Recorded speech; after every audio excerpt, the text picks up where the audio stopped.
Değerli Mobil Tube YouTube kanalı izleyicileri hepiniz hoş geldiniz. Umarım sağlığınız, sıhhatiniz, huzurunuz ve mutluluğunuz çok iyidir. Çünkü Allah nice güzel şeyler, mutluluklar, huzurlar ve en önemlilerinden birisi tabii ki bolluklar, bereketlikler yaşatsın hepimize, cümlemize arkadaşlar. Şimdi değerli arkadaşlar aslında bugün çok önemli bir konudan bahsetmek istiyorum. Borsadan, hisselerden zengin olmak, para kazanmak, küçük küçük alım satımlar yapmak ve uzun vadede bu olayı düşünmek ne kadar mantıklı ve bizi zengin eder mi? Yani ileride bu iş bizim için gerçekten bir emeklilik hayalinin ortaya koyabileceğimiz bir iş potansiyeline döner mi? Gibi bir sürü aslında soruya cevap vereceğiz değerli dostlarım. Öncelikle benim kanalıma abone olan arkadaşlar hepinize tekrardan teşekkür ediyorum ve yeni gelen arkadaşlara da şükranlarımı sunuyorum. Bu kanalda değerli arkadaşlar gerçekten faydalı ve mümkün olduğunca araştırarak, bilgi edinerek ve en güzel içerikleri en güncel haliyle ortaya koymaya çalışıyoruz değerli dostlarım. Şimdi videoyu geçmeden önce arkadaşlar kanalımıza abone olmanızı ve videoları beğenmeyi unutmayın. Çünkü bizler sizler için gerçekten muhteşem derecede içerikler araştırarak ve bu içerikleri zamanımızı harcayarak sizler için güzel içerikler oluşturuyoruz. Ve en önemli konulardan birisi ise videoyu beğendikten sonra yorum yapıyorsunuz ya. Abi iyi ya da kötü ya. Ben var ya yani olumlu ya da olumsuz hiç fark etmez. O yorum benim için gerçekten çok güzel bir motivasyon kaynağı haline geliyor arkadaşlar. Yani bir şeyler başarmak gerçekten insanın gururunu yükseltiyor ve bu yüzden de aslında yorum yapmanızı sizlere biraz istek, biraz da tavsiye niteliğinde algılayabilirsiniz. Evet, videomuza geçelim değerli dostlarım.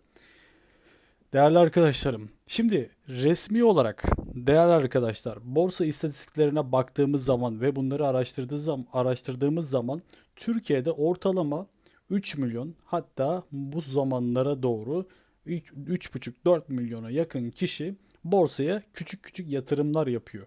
Ama bunlar küçük yatırımcı. Şimdi bu rakam uzun yıllar boyunca arkadaşlar çok çok çok fazla artmaya başladı ve son zamanlarda halka arzlarla birlikte zaten biliyorsunuz ki akın akın sadece halka arzı 5 milyon talep oluşmaya başladı. Şimdi 2020'den itibaren borsaya giren kişilere baktığımız zaman çok hızlı arttığını söyledim. Milyonlarca insan hisse senetleri arasına kendi yatırımlarını koymayı düşündü ve bunu da yapıyor arkadaşlar. Şimdi en önemli sorulardan birisi aslında borsadan zengin olmak mümkün mü diye soruyorsunuz. Tabii ki merak ediyorsunuz. Değerli arkadaşlar, 1996 yanlış hatırlamıyorsam 1996'dan bu yana günümüze kadar borsada tam 11 kez en çok kazandıran yatırım aracı olarak rekor kırmış durumda değerli arkadaşlar. Borsa. Ama bu borsa her zaman zengin eder anlamına da gelmez. Çünkü borsada biliyorsunuz ki hisse fiyatları yükselebileceği gibi düşebilir de. Bizler kanalımızda gerçekten geleceği olan, yatırımcıların göz bebeği olan, aynı zamanda Türkiye'de ve globalde en çok tercih edilen hisseleri araştırarak videolarımızı paylaşıyoruz zaten. Kanalımızda yine paylaştık. Sizler onu da girip izleyebilirsiniz. Şimdi borsada 9 kere en çok kaybettiren yatırım aracı olarak ortaya koyulan bir düşünce var. Aslında bunu nasıl azaltıyoruz biz? Bizler bunu riskimizi bölerek azaltıyoruz. Portföy yöneticisi dediğimiz kısım aslında bu ve bunun için de muhteşem çalışmalar yapıyoruz değerli arkadaşlar. Şimdi borsada para kaybedilir mi? Evet. Borsada para kazanılır mı? Evet. Şimdi parayı bankaya yatırdığınızda ne kadar sürede değerli arkadaşlar sizlere faiz alacağınız belli mi? Belli. Ve adamlar ona göre sizlere para karşılığında bir kar veriyor. Doğru mu? Ama borsaya baktığımız zaman satın aldığınız hisse senedin fiyatı kesinlikle artacak ya da kesinlikle yükselecek ya da düşecek diye bir kaide yok arkadaşlar. Böyle bir şart yok. Kimse de bunu size garanti veremez. Şimdi aldığınız hissenin fiyatı düşebilir de yükselebilir de. Şimdi araştırmalar ve yatırım stratejisi dediğimiz kısımlar bu yüzden bizim yatırımlarımızda ve herkesin yatırımlarında çok önemli ve bizler de bunu gerçekten çok önemli noktalarda önemli bilgiler sunarak araştırmaya devam ediyoruz. Borsada işte borsa oynayarak para kazanmak muhabbetleri çok dönüyor biliyorsunuz. Arkadaşlar borsa oyun yeri değildir. Ben açık konuşayım. Borsada oynarsanız oynayamazsınız çünkü para kaybedersiniz. Değerli arkadaşlarım, araştırmadan sadece çevrenizden aldığınız bilgilerle ya da tüyo dediğimiz bu tüyolarla işlem yaparsanız, borsa dinamiğini bilmeden, öğrenmeden, alacağınız şirketin hissesinin ne olduğunu araştırmadan ya da en önemli konulardan birisi şirketin bilançosundan, yatırımından ya da bir şirketin ne üretip sattığından haberdar değilseniz ve bilmediğiniz hisse senetlerine, sektörlere yatırım yapıyorsanız, tüm yatırımınızı tek bir hisseye atıyorsanız, hatta bununla yetinmeyip borç bir parayla, krediyle girenler var kesinlikle. Borç bir parayla borsada işlem yapıyorsanız gerçekten burası oyun olarak sizin bahsettiğiniz nokta. Ama dediğimiz gibi bu işlemleri yaparsanız çok çok çok kötü sonuçlar elde edersiniz. Şimdi değerli dostlarım,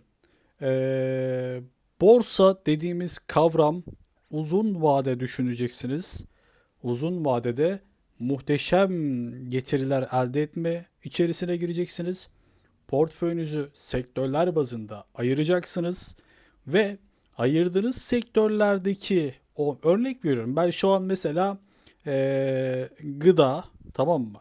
Savunma sanayisi, inşaat, bir tane banka, örnek veriyorum Akbank ya da Garanti Bankası. Ha, bu arada şunu da söylemek istiyorum. Bu videoda ve kanalımızda kesinlikle anlattığımız hiçbir şey yatırım tavsiyesi değildir. Ve yatırım tavsiyesini biliyorsunuz ki aracı kurumlar tarafından veriliyor. Bu bilgiyi de geçeyim ve videoma devam etmek istiyorum. Değerli arkadaşlar, sektörel bazda portföyünüzü genişletin. Her zaman dediğimiz şey.